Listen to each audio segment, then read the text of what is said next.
State Department Communications Center in Washington, preparations are in full swing for the World Security Conference at San Francisco.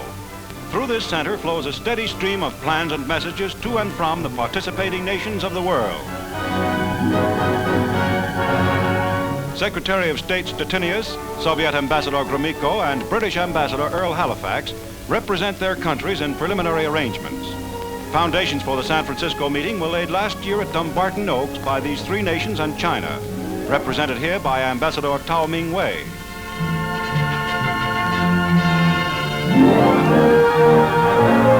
Assistant Secretary of State Archibald MacLeish explains the basic purpose of the World Security Organization.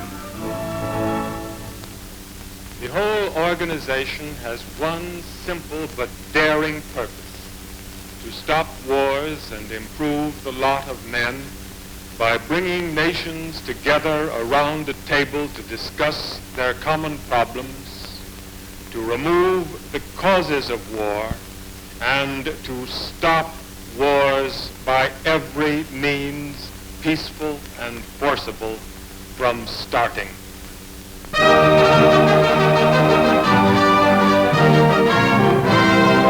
Headquarters of United States Admiral of the Fleet Chester Nimitz on the island of Guam.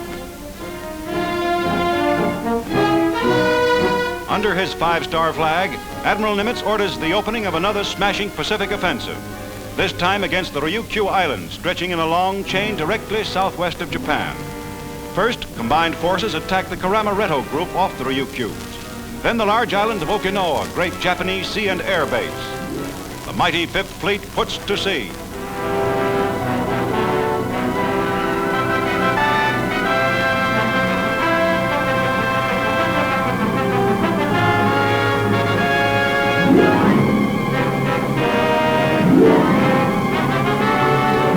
Admiral Turner and General Simon Bolivar Buckner direct operations of the amphibious force, one of the largest in history.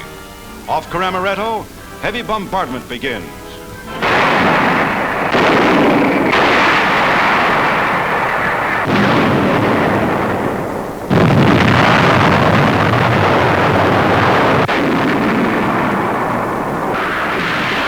Rocket fire plows up enemy cave defenses on shore.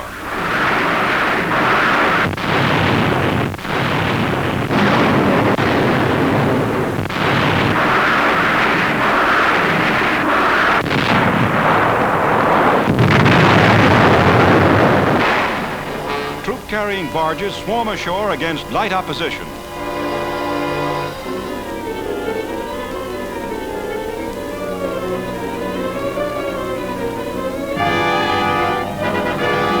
Moving inland, the first village is taken.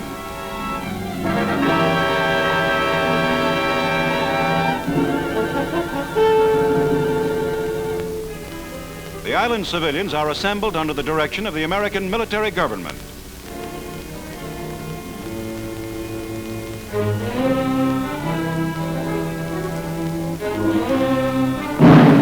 The Karamaretto Islands are won.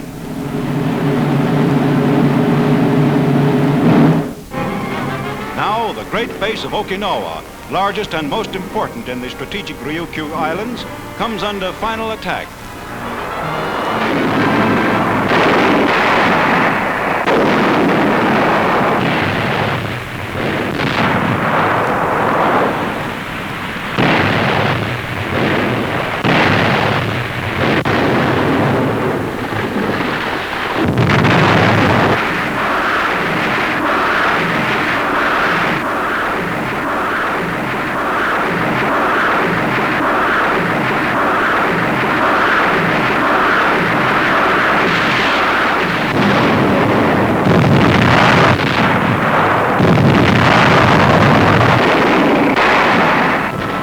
Of the 10th Army, including an Army and a Marine Amphibious Corps, number perhaps 100,000.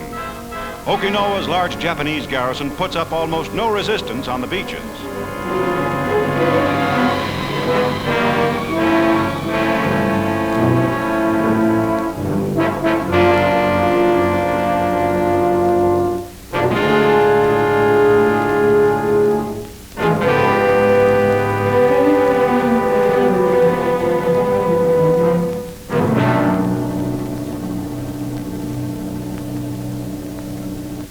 Okinawa will provide an offensive base against Formosa, the China coast, or Japan itself, only 365 miles away. After yielding vital ground, the enemy here has now begun to fight back, but he will be destroyed and Okinawa will be won.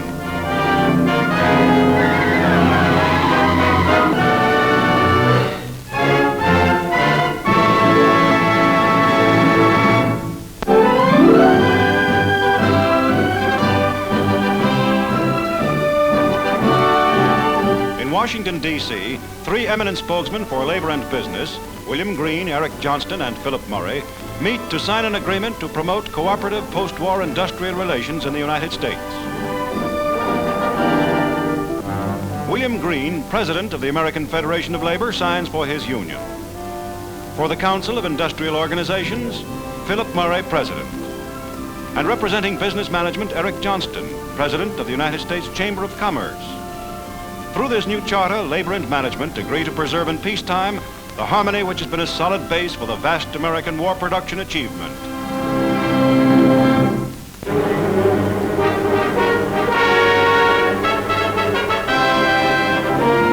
From airfields on the continent and in England, thousands of airborne troops prepare to strike in support of the Allied ground armies which are raging through central Germany.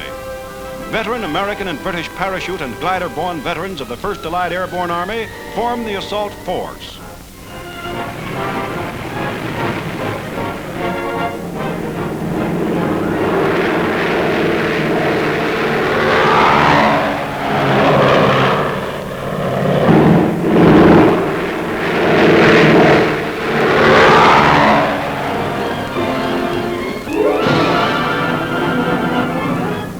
The advances of Eisenhower's great army groups under Montgomery, Bradley, and Evers, 1,500 troop-carrying planes are off. From both sides of their big transports, American paratroops spill out.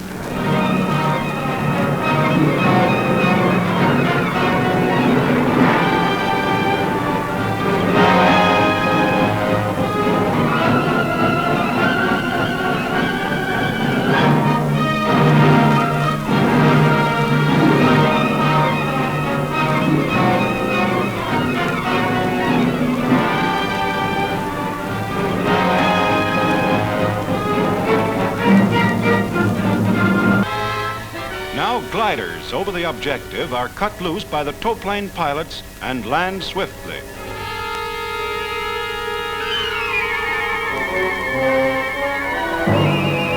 Most come down safely, but some crack up on landing.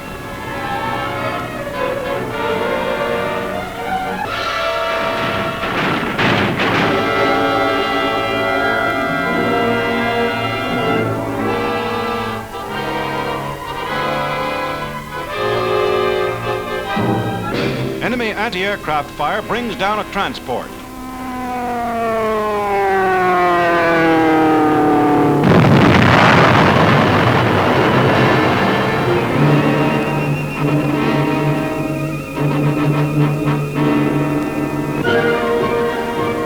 But the attack continues.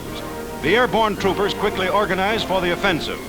They advance on enemy positions in jeeps which landed with them, striking to help complete the annihilation of the German armies.